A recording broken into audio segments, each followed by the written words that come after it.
Arrêtez de boire de l'eau dès le saut du lit le matin, à moins que vous ne fassiez exactement ceci. Ce matin encore, comme des millions d'autres personnes, vous avez tendu la main vers votre verre d'eau au moment même où vous avez ouvert les yeux. Vous aviez une bonne intention, c'est indéniable. L'hydratation est le mot à la mode.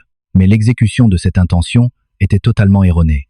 Et la différence entre cette bonne intention et cette mauvaise exécution n'est pas une simple question de préférence personnelle. C'est une séquence physiologique précise qui détermine si cette eau va protéger votre système cardiovasculaire ou si elle va complètement contourner ce mécanisme de protection pour ne presque rien faire d'utile. La vérité que la plupart des gens ignorent, c'est que la majorité de ceux qui boivent de l'eau à la première heure du matin le font de manière incorrecte. Ce n'est pas qu'ils boivent la mauvaise quantité. Ce n'est pas non plus qu'ils boivent le mauvais type d'eau. C'est qu'ils la boivent dans le mauvais contexte biologique. Et dans le grand théâtre de notre biologie, le contexte est absolument tout. Parce qu'à 6 heures du matin, lorsque l'aube se lève sur Paris-Lyon ou la campagne provençale, votre corps n'est absolument pas le même corps qu'il sera à 10 heures du matin. Votre sang est différent. Vos vaisseaux sanguins sont différents. Les organes qui sont censés traiter cette eau exécutent un programme totalement différent. Et le drame de notre époque moderne, c'est que personne ne vous a jamais expliqué quel programme est en train de tourner à la milliseconde exacte où vous saisissez ce verre. Ici, il est crucial d'apporter un point de vue différent. Nous les Français sommes très attachés à nos rituels matinaux. Nous aimons l'idée de réveiller le corps en douceur, parfois avec une eau citronnée, avant de passer au sacro-saint café. Mais nous oublions que notre corps n'est pas une machine que l'on allume avec un interrupteur. C'est un écosystème complexe régi par des horloges ancestrales. Ce dont nous parlons ici n'est pas simplement d'hydratation. L'hydratation n'est que le résultat final. Ce qui compte, c'est le mécanisme leur précise la séquence des événements et la seule chose qui détermine si votre premier verre d'eau fonctionne de la manière dont votre corps en a désespérément besoin ou s'il traverse un système qui n'a jamais été préparé pour le recevoir correctement. À 6 heures du matin, vous n'avez pas consommé de liquide depuis 7 ou 8 heures. Et pendant ces longues heures de la nuit, votre corps ne se reposait pas vraiment. Il travaillait d'arrache-pied. La respiration à elle seule, le simple fait d'exhaler dans la fraîcheur de votre chambre, fait s'évaporer de l'eau sous forme de vapeur à chaque souffle, tout au long de vos 8 heures de sommeil. L'évaporation transépidermique, un processus silencieux, tire continuellement des fluides à travers votre peau, quelle que soit la température ambiante de la pièce, que vous dormiez sous une épaisse couette en hiver ou un drap léger été. Vos reins, ces travailleurs de l'ombre, ont passé toute la nuit à concentrer votre urine, retirant l'eau de votre circulation sanguine pour traiter et éliminer les déchets métaboliques que vos programmes de réparation nocturne généraient. Au moment précis où la sonnerie de votre réveil retentit, le volume de votre plasma sanguin a chuté de 5 à 8%. Laissez-moi insister sur ce point avec une perspective médicale et humaine, ce n'est pas un changement trivial. C'est une altération majeure de votre état interne. Le plasma, c'est la composante liquide de votre sang. Lorsque le volume du plasma chute, la viscosité de votre sang augmente considérablement. Votre sang s'épaissit. La concentration de fibrinogène s'élève de manière alarmante. L'agrégation plaquettaire augmente. Pour le dire simplement, le sang qui coule dans vos veines à 6 heures du matin est mesurablement plus enclin à coaguler, à former des caillots que le sang qui coulera à midi. Le docteur Müller et ses collègues ont documenté dans une revue médicale prestigieuse que la fenêtre de temps située entre 6 heures du matin et midi est le moment précis où l'incidence des infarctus du myocarde et des accidents vasculaires cérébraux atteint son pic, et ce dans toutes les cannes. Populations humaines qui ont été étudiées à travers le monde. Et ce n'est pas un hasard si votre sang est à son niveau le plus épais et le plus thrombogène à l'heure exacte où cette fenêtre de danger s'ouvre. Ce n'est pas une coïncidence cosmique. C'est le mécanisme biologique brut. Le risque cardiovasculaire est au plus haut lorsque le sang est au plus épais. Le sang est au plus épais lorsque le volume de plasma est au plus bas. Et le volume de plasma est au plus bas immédiatement après le réveil. Vous tendez donc la main vers votre verre d'eau au moment physiologique le plus critique et le plus important de toute votre journée. La véritable question, celle qui devrait vous préoccuper, est de savoir si vous le faites d'une manière qui répond réellement aux besoins de votre corps à cette heure précise. Voici où la vaste majorité des gens se trompent lourdement, particulièrement dans notre société pressée, où le stress du matin l'emporte sur l'écoute de soi. Les gens se réveillent, ils marchent jusqu'à la cuisine, ils boivent de l'eau. Ensuite, immédiatement, ils attrapent leur téléphone portable. Ensuite, ils lancent la machine à café.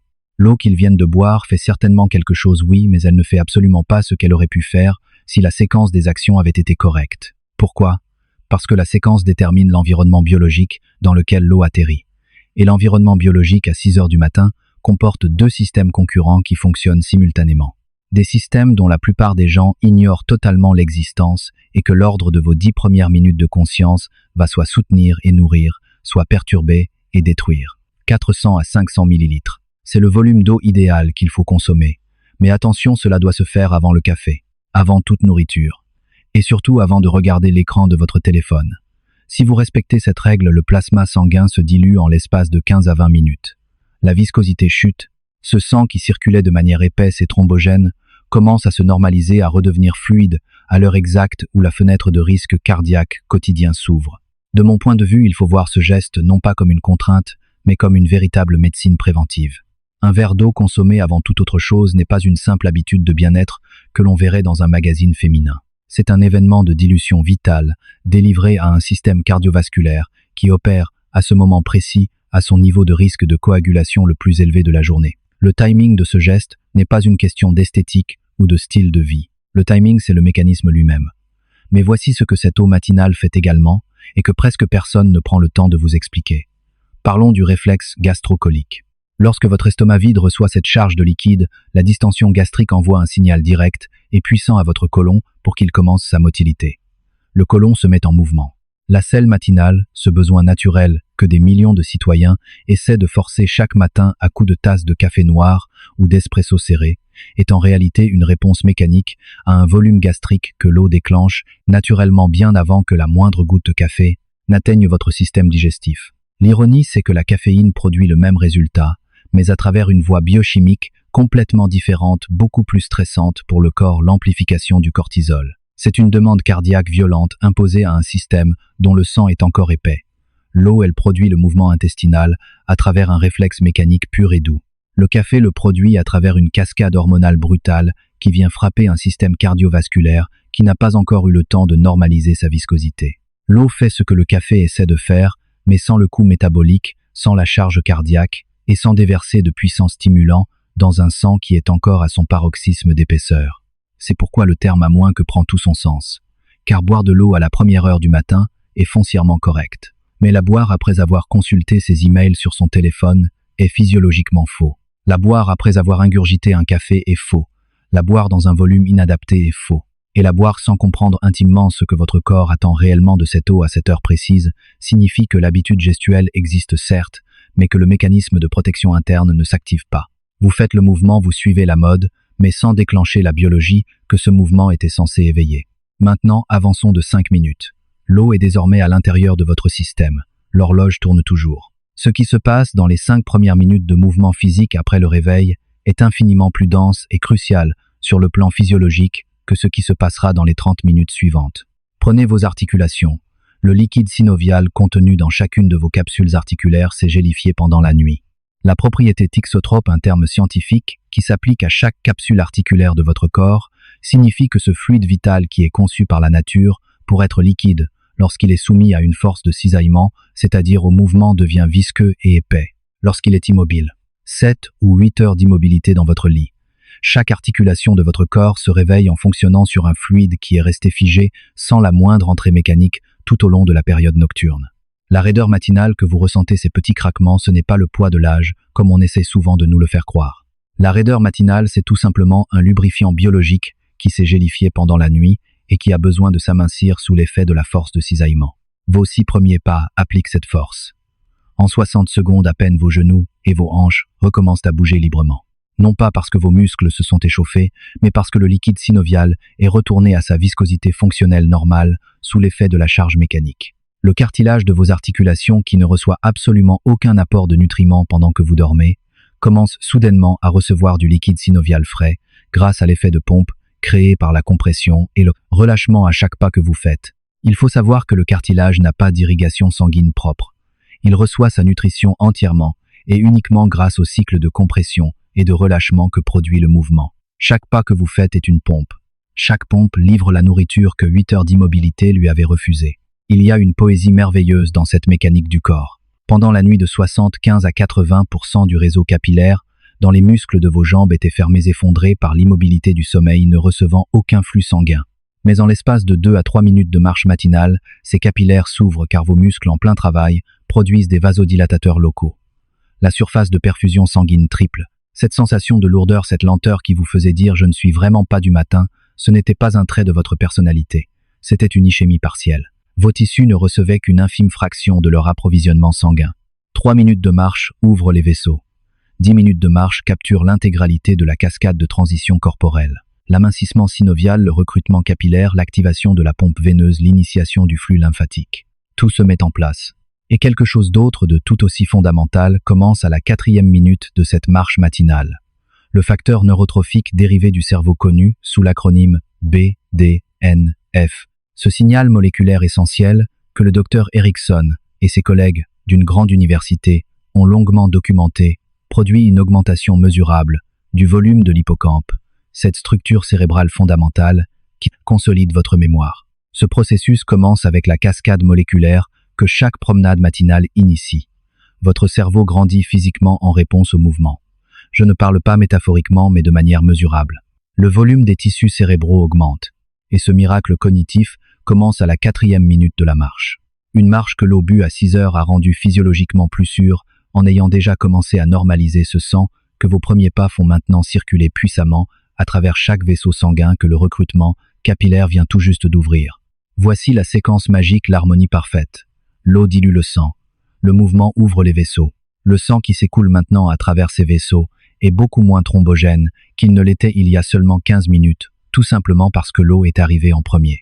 Cette séquence n'est pas une simple routine de développement personnel. C'est une réaction en chaîne physiologique vitale où chaque étape modifie l'environnement sur lequel l'étape suivante va atterrir. Pendant que vous marchez, vos bras doivent balancer librement. Votre tête doit être alignée au-dessus de vos épaules, vos oreilles alignées avec le reste de votre corps. Votre menton doit être parallèle au sol. Vos yeux doivent fixer l'horizon. L'annulation de la torsion que procure le balancement libre de vos bras réduit la charge rotative sur vos vertèbres lombaires de 60% à chaque pas. C'est immense. La colonne cervicale, quant à elle, porte environ 5 kg lorsqu'elle est dans un alignement neutre, mais elle porte de 20 à 27 kg lorsque votre tête s'incline vers l'avant. Et c'est ici qu'intervient une critique profonde de nos mœurs contemporaines. S'incliner vers l'avant, c'est adopter la posture de l'écran. C'est cette posture que la majorité des gens transportent dans leur marche matinale sans même s'en rendre compte, les yeux rivés sur les notifications. Le téléphone portable tenu dans la main pendant la promenade du matin est le mécanisme destructeur qui convertit un investissement de 10 minutes extrêmement dense sur le plan physiologique en une version dégradée et toxique de lui-même. Avec la tête penchée en avant, le balancement naturel des bras est rompu, la charge de torsion sur le dos est restaurée. Certes, le recrutement capillaire se produit toujours, le BDNF commence toujours à affluer au cerveau, mais la lourde charge sur la colonne vertébrale que la marche était justement censée corriger est réintroduite par l'appareil même, dont cette promenade devait vous offrir une pause. Ajoutons à cela l'élément vital de la lumière du soleil.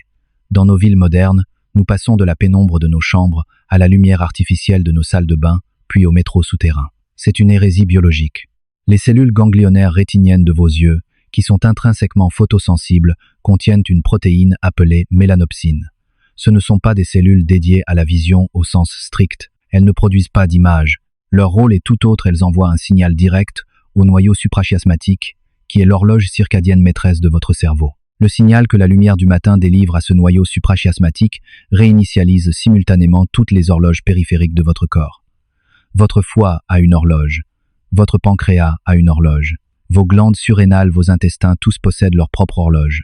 Chaque organe qui exécute son propre programme circadien interne reçoit ce signal de synchronisation à travers vos yeux lors de votre première exposition à la lumière extérieure chaque matin. Sans ce signal clair et puissant, ces horloges se dérèglent, elles dérivent. De mon point de vue, c'est là que réside l'explication de nombreux maux de notre civilisation moderne. Ces horloges qui dérivent produisent des erreurs de synchronisation en cascade à travers tous les systèmes de votre corps qui fonctionnent sur un calendrier précis. La sensibilité à l'insuline atteint son pic à la mauvaise heure. La libération de la mélatonine se fait beaucoup trop tard le soir. Les cycles du cortisol perdent toute leur précision. Le rythme de votre température corporelle centrale se décale. Aucun de ces dérèglements ne semble dramatique si on l'observe sur une seule journée. Mais au fil des semaines, des mois et des années, ces erreurs s'accumulent et se transforment en cette fatigue chronique, ce sommeil perturbé et cette inefficacité métabolique que la plupart des gens, et même parfois le corps médical, attribuent à tort au simple vieillissement ou au stress de la vie quotidienne. En réalité, c'est dû à un signal de synchronisation naturelle qui a cessé d'arriver à l'heure. 10 minutes de lumière extérieure suffisent. Et notez bien ceci, même par une journée très nuageuse, l'éclairage extérieur est mesuré à une intensité de 10 à 50 fois supérieure à l'éclairage intérieur le plus puissant de votre maison ou de votre bureau. Ce signal ne requiert même pas que le soleil brille directement. Il requiert simplement que la lumière extérieure traverse vos yeux non filtrés. Porter des lunettes de vue ou des lentilles de contact est tout à fait acceptable, mais les fenêtres ne le sont pas. Le verre des fenêtres filtre les longueurs d'onde spécifiques que les récepteurs de mélanopsine de vos yeux exigent pour s'activer. Votre corps est incapable de recevoir son principal signal de synchronisation quotidien à travers la vitre de votre cuisine ou de votre voiture. C'est pourquoi la promenade matinale n'est pas seulement une question de faire de l'exercice ou de se dégourdir les jambes. C'est le mécanisme de livraison sacré pour la réinitialisation circadienne que chaque horloge périphérique de votre organisme attend avec impatience dès le moment où le processus d'éveil commence. L'eau a ouvert vos vaisseaux sanguins, le mouvement a ouvert vos capillaires, la lumière a remis vos horloges à l'heure. 3 mécanismes fondamentaux, 10 minutes seulement, tous exécutés simultanément. La physique de votre corps ne nécessite pas de mettre en séquence ce que le corps est parfaitement capable de traiter en parallèle. Nous arrivons maintenant à 7 heures du matin. C'est l'heure du petit déjeuner. Et ici, il nous faut confronter nos traditions culturelles, notamment la fameuse baguette, le beurre, la confiture et les viennoiseries, qui font la renommée de notre gastronomie, mais qui sont en réalité des aberrations chronobiologiques. Votre pancréas a une horloge. Et l'horloge de ce pancréas atteint son pic d'efficacité le matin. La sensibilité à l'insuline suit un rythme circadien qui n'est pas une vague suggestion de la nature. C'est une réalité biochimique dure mesurable qui change d'heure en heure tout au long de la journée. Les cellules bêta de votre pancréas produisent beaucoup plus d'insuline pour une même charge de glucose le matin qu'à n'importe quel autre moment de la journée. Les cellules de vos muscles sont beaucoup plus réactives et réceptives à l'insuline le matin. L'absorption du glucose par unité d'insuline est à son apogée. La capacité de stockage du glycogène hépatique, c'est-à-dire dans votre foie, atteint son maximum pendant ces heures matinales. Cela signifie que le repas strictement identique consommé à 7 heures du matin produira un pic de glucose beaucoup plus faible dans votre sang, une réponse insulinique beaucoup plus modérée et une élimination du glucose beaucoup plus efficace et saine que si ce même repas exact était consommé à 9 heures du soir. La nourriture est identique. Les calories sont parfaitement identiques. Le ratio des macronutriments est identique. Mais la capacité de votre corps à les traiter est radicalement différente. Pourquoi? Parce que l'horloge pancréatique, l'horloge hépatique et la sensibilité des récepteurs d'insuline de vos muscles atteignent tout leur sommet le matin et déclinent ensuite inexorablement et progressivement tout au long de la journée. C'est pourquoi il faut privilégier les protéines au petit déjeuner. Spécifiquement les protéines. L'effet thermique de la nourriture est à son niveau le plus élevé pour les protéines. De 20 à 30% du contenu calorique des protéines brûle pendant le processus de digestion lui-même. C'est une dépense d'énergie gratuite. Les acides aminés fournis par ces protéines offrent le substrat essentiel pour la synthèse des protéines musculaires, un processus que la longue période de jeûne nocturne a supprimé. De plus, le signal de satiété par calories ingérées est de loin le plus fort avec les protéines. Le peptide Y et le GLP-1, qui sont des hormones sécrétées par vos intestins, produisent une sensation de plénitude beaucoup plus durable à partir de 100 calories de protéines qu'ils ne le feraient à partir de 100 calories de glucides comme du pain ou de graisse. Le petit déjeuner qui permet de contrôler la faim et d'éviter les fringales jusqu'à l'heure de midi n'est pas un petit déjeuner plus volumineux, c'est un petit déjeuner plus riche en protéines. Le mécanisme de la satiété est hormonal, il n'est pas volumétrique. Venons-en au café. Le café se prend après l'eau, pas avant l'eau, et pas en même temps que l'eau. Prendre de la caféine après, et la prendre avant que l'eau ne tombe sur un système cardiovasculaire qui fait encore circuler un sang épais est une erreur grave.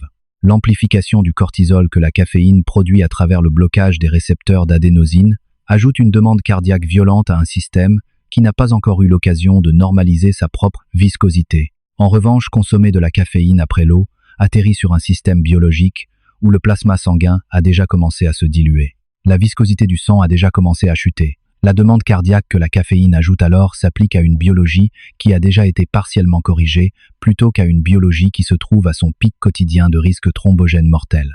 Cette séquence n'est pas une affaire de goût ou de culture, c'est la différence absolue entre ajouter une charge de stress à un système corporel compromis et vulnérable et ajouter cette même charge à un système qui est déjà en route vers sa récupération. De 8 heures du matin à midi, ce sont les heures de bureau.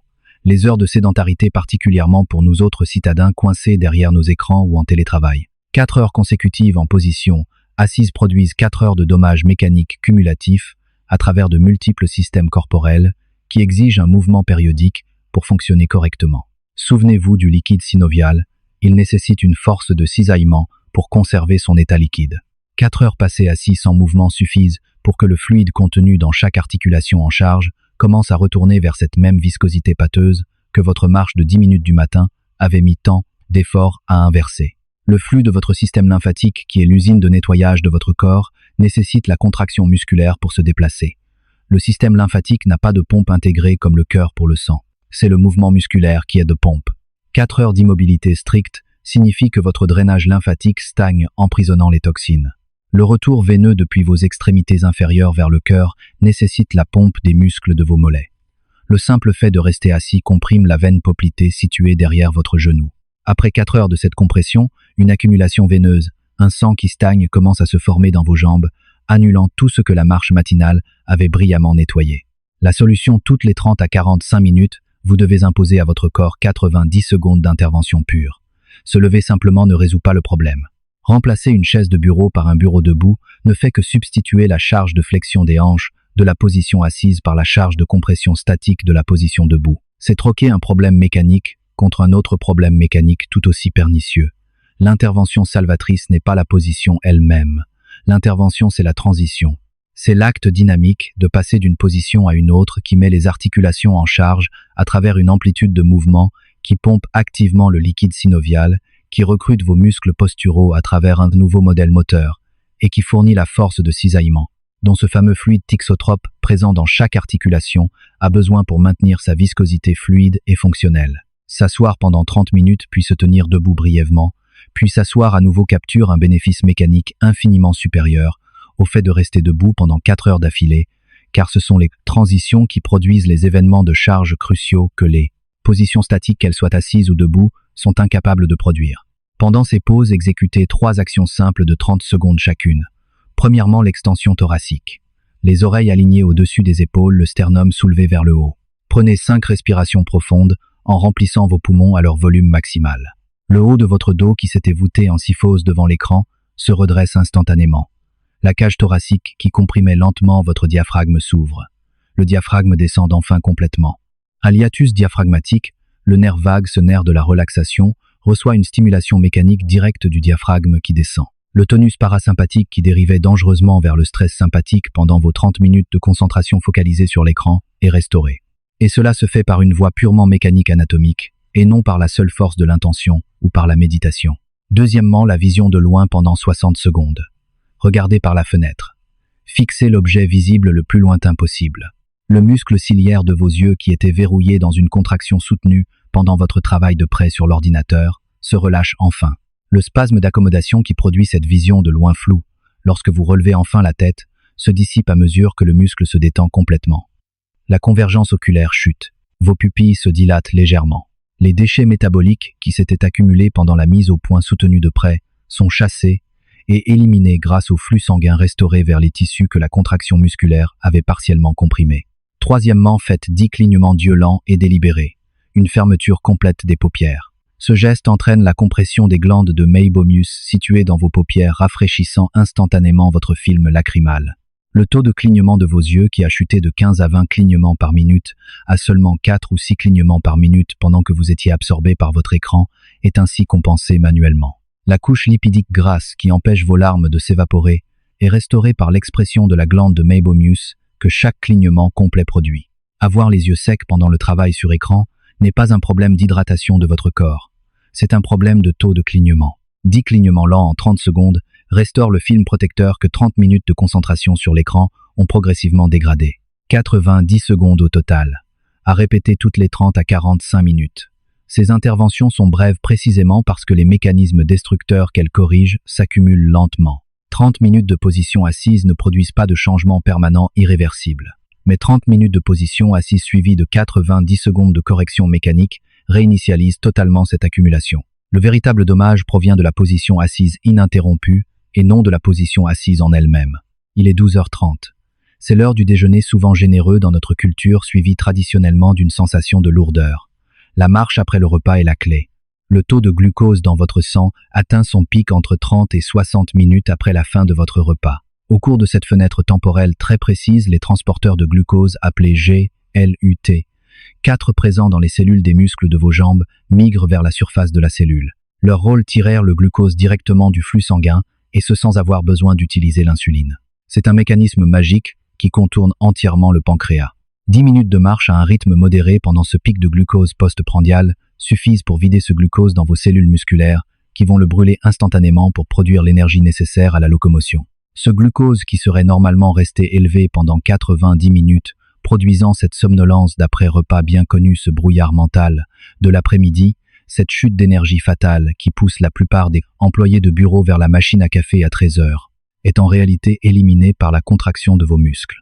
La promenade de 10 minutes traite le problème du glucose par l'élimination physique du glucose. La caféine, au contraire, ne fait que cacher le symptôme, pendant que la cause sous-jacente continue de faire des ravages. La demi-vie de la caféine dans votre corps est de temps de 5 à 6 heures. Note originale cède, la demi-vie de la caféine dans votre corps est de 5 à 6 heures. I will use la demi-vie de la caféine dans votre corps est de 5 à 6 heures. Un café pris à 13 heures continuera à produire ses effets stimulants et diurétiques à 19 heures, au moment exact où votre corps devrait amorcer sa lente transition vers le repos et le sommeil. La marche postprandiale remplace avantageusement le café de l'après-midi pour quiconque comprend ce qu'est réellement cette somnolence. Ce n'est rien d'autre que du glucose dans votre sang, attendant désespérément d'être éliminé. 10 minutes de marche, c'est le mécanisme d'élimination pour lequel l'évolution humaine nous a conçus et que notre mode de vie sédentaire a tragiquement effacé de nos journées. Nous arrivons à 13h30. C'est la fenêtre de la sieste. Dans le sud de la France, la sieste a toujours été une institution respectée, et la science moderne lui donne entièrement raison. L'adénosine s'accumule dans votre cerveau depuis 6 heures du matin. Chaque heure passée à l'état de veille ajoute un fardeau supplémentaire d'adénosine dans vos fentes synaptiques, créant ce qu'on appelle la pression du sommeil. À 13h30, votre système est éveillé et fonctionne depuis 7h30. La charge d'adénosine est devenue substantielle. Simultanément, notre système circadien produit un creux naturel de vigilance dans l'après-midi, une baisse d'énergie que chaque culture traditionnelle sur Terre a reconnue de manière indépendante et à laquelle elle s'est adaptée. C'est la fameuse siesta. L'architecture naturelle de la journée humaine inclut fondamentalement ce creux. Votre corps ne dysfonctionne pas, vous n'êtes pas malade ou faible dans l'après-midi. Votre corps exécute simplement son programme millénaire.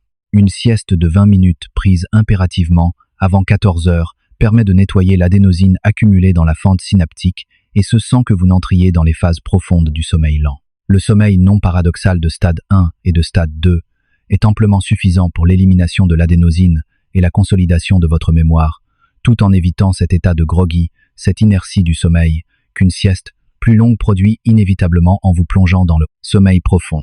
La limite stricte de 14 heures est capitale. Faire une sieste après 14 heures effacerait trop d'adénosine, ce qui réduirait considérablement la pression du sommeil au moment de vous coucher le soir. Votre corps arriverait à 22 heures ou 23 heures sans cette fameuse pulsion de sommeil que la charge complète d'adénosine aurait dû naturellement produire. L'endormissement serait retardé. La durée totale de votre sommeil nocturne s'en trouverait comprimée. La sieste est donc un outil puissant, mais doté d'une fenêtre temporelle d'utilisation spécifique. À l'intérieur de cette fenêtre, elle améliore radicalement votre journée sans coûter le moindre prix à votre nuit. En dehors de cette fenêtre, c'est votre nuit qui en paiera le lourd tribut. De 15 heures à 17 heures. C'est le moment de l'exercice physique intense. La température corporelle centrale atteint son apogée entre 15 heures et 17 heures. La force contractile de vos muscles est à son zénith. Des muscles strictement identiques produiront mesurablement beaucoup plus de force à 6 heures qu'ils n'en produiraient à 8 heures du matin. La flexibilité de vos articulations est à son pic car la viscosité du liquide synovial est à son minimum quotidien après une journée entière de mouvement et d'accumulation de chaleur. Votre temps de réaction est le plus rapide. Votre tolérance à la douleur est à son maximum. La même intensité d'effort physique vous semblera beaucoup moins pénible l'après-midi car le seuil de traitement de la douleur dans le cerveau se déplace en parfaite harmonie avec la courbe de température circadienne. Le risque de blessure est également à son niveau le plus bas de toute la journée pendant cette fenêtre de 2 heures. Pourquoi ? Parce que la combinaison de muscles bien chauds, d'articulations flexibles, d'une coordination neuromusculaire à son maximum et d'une température centrale culminante produit l'état musculo-squelettique le plus mécaniquement résistant que votre corps puisse atteindre sur une période de 24 heures. L'exercice matinal n'est pas nocif, loin de là. La promenade du matin à 6 heures est de faible intensité et sert à capturer les immenses bénéfices circadiens synoviaux et vasculaires qui justifient pleinement son horaire précoce. En revanche, l'exercice de haute intensité et l'entraînement en résistance avec des poids où la performance brute et le risque de blessure sont des enjeux majeurs s'alignent naturellement et scientifiquement avec le pic de température de l'après-midi. Bien sûr, pour tous ceux dont l'emploi du temps exige absolument un entraînement le matin, la physique fonctionne toujours. Les bénéfices de l'exercice s'accumuleront quand même. La fenêtre de l'après-midi est biologiquement optimale, elle n'est pas obligatoire. Comme on dit souvent avec raison, la pire des séances d'exercice est celle qui n'a pas lieu du tout. 6 heures de l'après-midi marquent le changement crucial de l'hydratation. Voici une règle que très peu de gens connaissent: chaque millilitre d'eau consommée après cette heure précise est sur une trajectoire de collision directe avec votre vessie à 2 heures du matin. C'est une question de mécanique des fluides corporels. Les fluides consommés pendant la première partie de la journée sont traités efficacement par vos reins pendant que vous êtes en position verticale et bien éveillé. Mais les fluides consommés en fin de journée et en soirée s'accumulent d'abord dans les tissus de votre corps, en particulier dans vos jambes, pendant les heures précédant le moment où vous allez vous allonger, pour ensuite se redistribuer de manière centrale une fois que vous avez adopté la position horizontale dans votre lit. C'est le mécanisme gravitationnel. Le fluide qui s'est accumulé dans vos jambes tout au long de la journée remonte et se déplace vers le centre de votre corps lorsque vos jambes sont enfin surélevées pendant le sommeil. Vos reins traitent ce fluide redistribué et le résultat inévitable est qu'il vous réveille à 2 heures du matin. Si vous prenez soin de consommer 70% de votre apport hydrique quotidien avant 6 heures, cela signifie que vos reins traiteront la plus grande partie de l'eau pendant vos heures d'éveil, lorsque les toilettes sont facilement accessibles. Ainsi, vos reins nocturnes ne recevront qu'une charge de travail minimale, voire négligeable. Votre vessie abordera la nuit presque vide. La soif qui survient après 6 heures ne doit pas être ignorée car la déshydratation épaissit le sang, mais elle doit être gérée avec de petites gorgées et non en engloutissant de grandes quantités. Boire de grands volumes d'eau après 6 heures, comme ce grand verre d'eau bu à table avec le dîner ou cette immense tisane bue sur le canapé devant la télévision. Voilà les véritables coupables de votre réveil à 2 heures du matin. Des coupables que la plupart des gens dans leur quête d'hydratation ne relient jamais à leur choix de boisson en soirée. Nous sommes à 18 heures, c'est l'approche du dîner. En France, nous dînons souvent plus tard, parfois vers 20 heures, ce qui est convivial, mais va à l'encontre de notre biologie. Le foie a une horloge. Et à 18 heures, cette horloge s'approche d'un changement de programme radical. L'orientation métabolique du foie se déplace une fois la nuit tombée du stockage du glycogène vers la glycogénolyse, la néoglucogenèse et la lipogenèse hépatique. En termes clairs, la conversion des glucides excédentaires en graisse s'accélère considérablement pendant les heures du soir. Une charge de glucides consommée à 7 heures du matin est stockée intelligemment sous forme de glycogène dans les muscles et le foie. La même charge exacte de glucides s'il s'agit d'un grand plat de pâtes ou de pain consommé à 20 et 1 heure est impitoyablement convertie en triglycérides, c'est-à-dire en graisse. La nourriture est strictement la même. Le résultat métabolique est dramatiquement différent, simplement parce que l'horloge hépatique qui gère ce programme de conversion fonctionne sur un calendrier non négociable. Le moment choisi pour vos repas va soit s'aligner avec ce rythme naturel, soit lutter désespérément contre lui. Un dîner pris avant 19 heures, idéalement 3 heures, pleines avant l'heure du coucher, permet tout le processus digestif de s'achever paisiblement avant que le corps ne fasse sa transition vers ses programmes de jeûne, nocturne et de réparation cellulaire. Il faut aussi parler du sel caché dans nos dîners. Le fromage, véritable pilier de la gastronomie française comme le roquefort, ou le comté, les charcuteries comme le saucisson, les condiments, le pain. Tout cela contient d'énormes quantités de sodium. Ce sel produit une excrétion rénale retardée qui atteint son pic de manière sournoise entre 2 heures et 3 heures du matin. Ce sodium déclenche d'abord une rétention d'eau en début de nuit, suivie d'une décharge rénale massive qui vient remplir votre vessie des heures après que vous vous soyez endormi. Et que dire du sucre en soirée? Le dessert de fin de repas produit un pic massif d'insuline rapidement suivi par une chute brutale du glucose en rebond. Cette chute déclenche la libération de cortisol, une hormone de stress, et une excrétion de fluides supplémentaires, suivant exactement le même calendrier nocturne perturbateur. Puis vient l'alcool, le fameux verre de vin rouge du dîner. L'alcool est un puissant suppresseur de la vasopressine, l'hormone antidiurétique. Les reins perdent brutalement le signal hormonal vital qui leur ordonne de concentrer l'urine pendant le sommeil. Votre vessie se remplit alors à partir de 2 directions simultanément, la redistribution gravitationnelle des fluides des jambes vers le centre du corps combinée à la suppression de l'hormone antidiurétique, fonctionnant toutes deux en même temps. Le dîner ne se résume pas seulement à ce que vous mettez dans votre bouche pour le plaisir du goût. Il s'agit de quand vous le mangez et des processus chimiques cachés à l'intérieur de ces aliments que vos reins devront gérer à vos dépens à 2 heures du matin. 20 heures. C'est l'heure du crépuscule. Mais dans nos foyers modernes, c'est l'heure de la lumière des écrans et de la perturbation de la fenêtre de mélatonine. La libération de mélatonine par la glande pinéale de votre cerveau commence naturellement environ 2 heures avant l'heure prévue pour l'endormissement naturel. Il faut comprendre une chose essentielle, la mélatonine ne produit pas le sommeil en tant que tel. Elle n'assomme pas. Elle agit plutôt comme un chef d'orchestre qui signale à tous vos systèmes périphériques que le sommeil approche.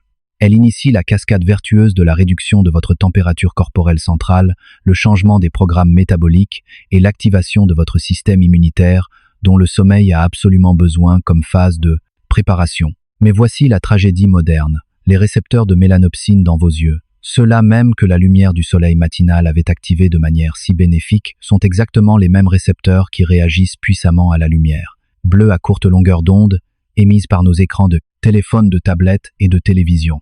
Une exposition à une lumière bleue d'intensité suffisante, le soir supprime violemment et instantanément la libération de mélatonine. Le signal de la glande pinéale, qui aurait dû se déclencher en douceur 2 heures avant le début du sommeil, est reporté. 2 petites heures d'exposition aux écrans en soirée suffisent à décaler le début de la sécrétion de mélatonine de 60 à 90 minutes. Résultat, votre fenêtre de sommeil se comprimait. L'architecture même de votre sommeil en est altérée. Les stades de sommeil profond très réparateurs que la première partie de la nuit contient préférentiellement sont amputés et raccourcis.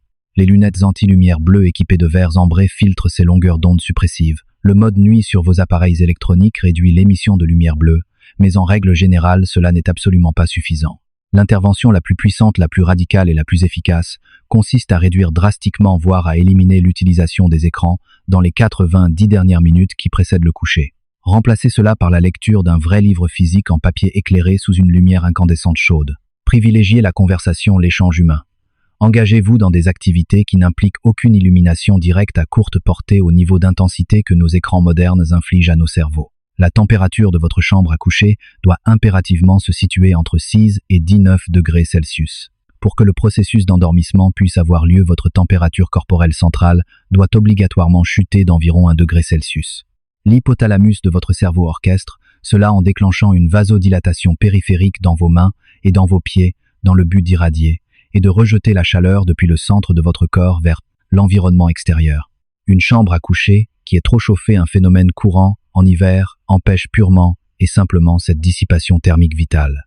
La température centrale de votre corps ne peut pas baisser suffisamment. L'endormissement est inexorablement retardé et vous tournez dans votre lit. Porter des chaussettes au lit, en revanche, contrairement aux idées reçues, accélère grandement la chute de la température centrale. Pourquoi ? Parce que les vaisseaux sanguins dilatés dans vos pieds irradient la chaleur de manière extrêmement efficace lorsque vos pieds sont chauds à l'intérieur d'un environnement globalement frais. De l'air frais sur la peau de votre visage, des pieds chauds sous les couvertures. C'est le gradient thermique parfait que votre hypothalamus exige pour compléter la chute de température que l'initiation de votre sommeil exige sans compromis. À 21 heures, il est temps de mettre les jambes au mur. Rappelez-vous ce fluide qui s'est accumulé dans vos jambes tout au long de votre journée de travail en position assise ou debout. Il s'apprête à aller remplir votre vessie pendant votre sommeil profond si vous ne le traitez pas intelligemment avant de vous allonger dans votre lit. Passez 20 minutes allongé sur le dos avec vos jambes surélevées, le long d'un mur au-dessus du niveau de votre cœur, permet de drainer ce fluide gravitationnel vers le centre de votre corps pendant que vous êtes encore parfaitement éveillé. Conséquence, vous irez uriner avant d'aller vous coucher. Vous traitez ce volume d'eau pendant que la salle de bain est encore accessible sans avoir à sortir de votre sommeil.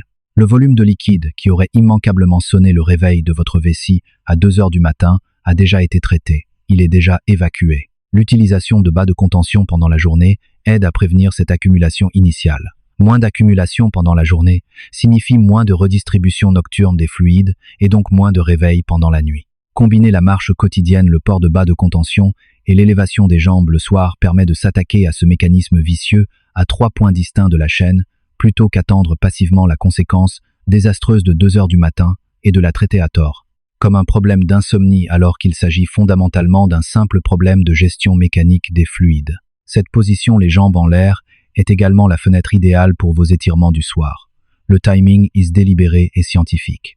Les fascias de votre corps sont à leur niveau de compliance maximale, c'est-à-dire qu'ils sont le plus souples le soir après une journée entière d'accumulation de chaleur corporelle et d'hydratation générée par le mouvement. No timing is in previous wait. Le timing est délibéré. I will use le timing est délibéré. Les étirements qui produisent les changements d'amplitude de mouvement les plus durables et les plus efficaces sont réalisés lorsque les tissus sont au plus chaud et au plus hydratés. Ils ne doivent surtout pas être forcés le matin lorsque vos tissus sont froids et que le fluide nocturne s'est figé dans les couches faciales. Pendant que vous avez les jambes au mur, pratiquez 90 secondes de maintien soutenu sur les 3 ou 4 zones les plus tendues de votre corps. Vos fléchisseurs de hanches raccourcis de manière chronique par les heures passées au bureau. Vos ischio-jambiers comprimés par votre chaise. Votre colonne thoracique arrondie par la mauvaise posture devant l'écran. S'étirer le soir pendant que vos jambes sont surélevées permet de capturer à la fois le remodelage de vos fascias et le traitement des fluides gravitationnels. Tout cela réuni en une seule fenêtre de 20 minutes hautement productive. Il est 20 et 1h30. C'est le commencement de la séquence du coucher. Le rituel ultime. D'abord, utilisez du fil dentaire. Le biofilm interproximal qui s'est insidieusement accumulé entre vos dents au cours des dernières 24 heures doit être impérativement perturbé et détruit avant qu'il ne puisse mûrir et atteindre cet état pathogène qui permettrait aux mauvaises bactéries de s'infiltrer dans votre circulation sanguine via le tissu enflammé de vos gencives pendant les 8 longues heures de sommeil qui vont suivre. La connexion systémique entre la bouche et le reste du corps n'est pas une vague théorie alternative. C'est de la science dure.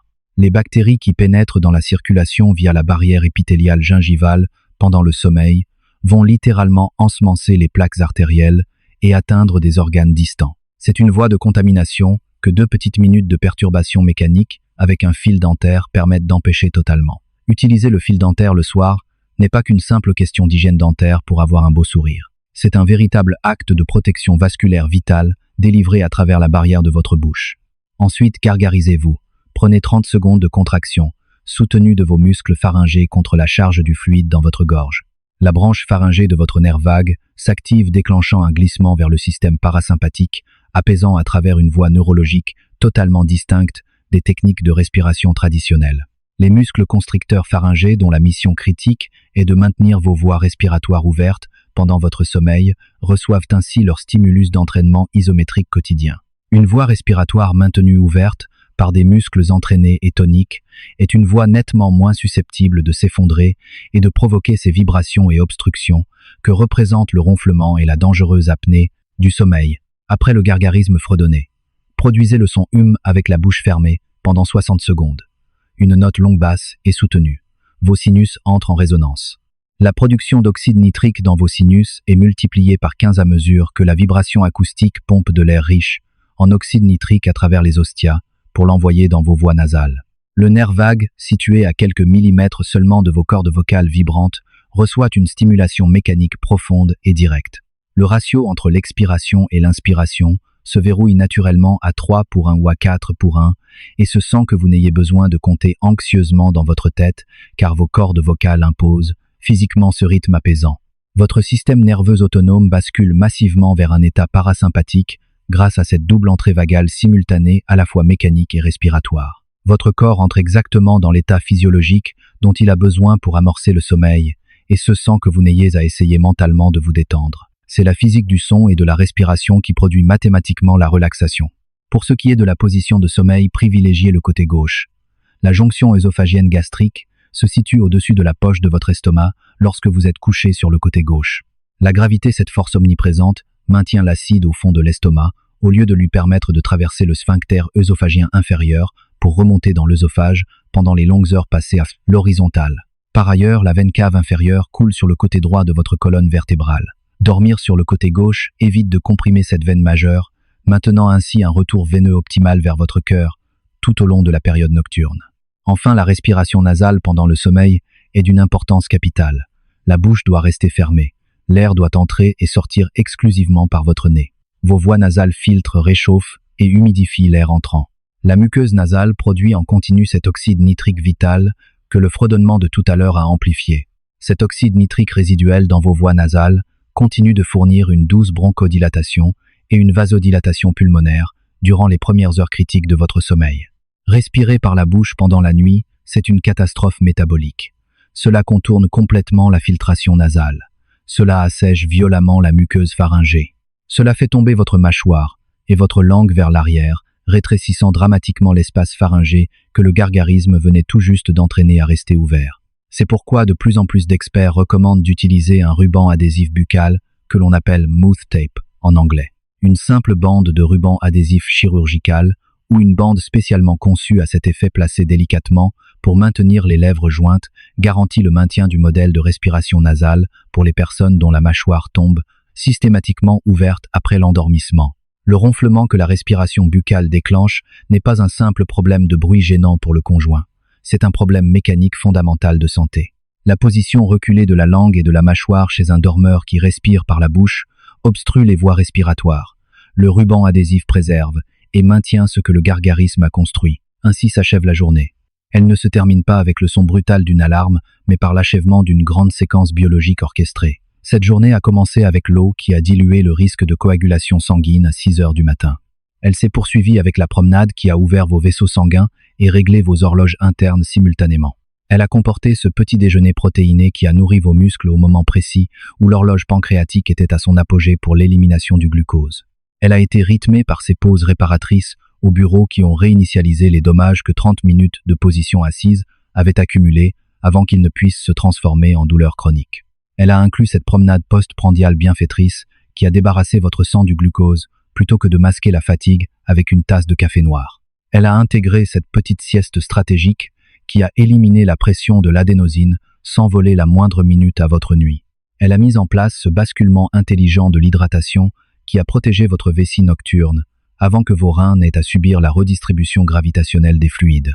Elle a aligné l'heure de votre dîner avec le programme de votre foie avant que l'horloge hépatique ne bascule en mode stockage de graisse. Elle a intégré l'élévation des jambes qui a géré les fluides corporels pendant que vous étiez encore conscient.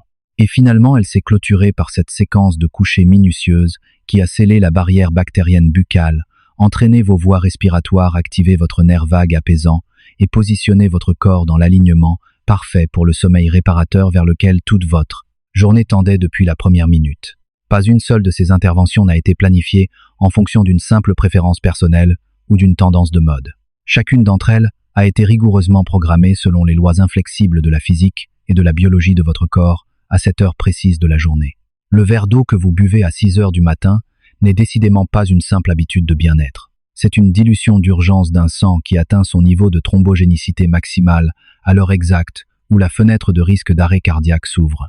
Mais souvenez-vous de la règle d'or, cela ne fonctionne que si cette eau arrive avant le café, avant le téléphone portable et avant quoi que ce soit d'autre qui viendrait ajouter une demande métabolique et cardiaque à un système qui n'a pas encore reçu ce dont il a vitalement besoin. Pour gérer cette demande en toute sécurité, le à moins que figurant au début de ce discours n'est pas une simple mise en garde rhétorique. C'est le cœur même du mécanisme. L'eau fonctionne comme un remède puissant uniquement lorsque la séquence de vos actions est correcte. Et la séquence est correcte uniquement lorsque vous comprenez profondément non seulement ce dont votre corps a besoin, mais surtout quand il en a besoin, et pourquoi il en a besoin à cette heure précise et non l'heure d'avant, l'heure d'après. C'est précisément l'essence, le secret et la vérité absolue de ce qui vient de vous être révélé. Adoptez cette séquence, comprenez votre biologie et vous reprendrez le contrôle total et magistral de votre vitalité.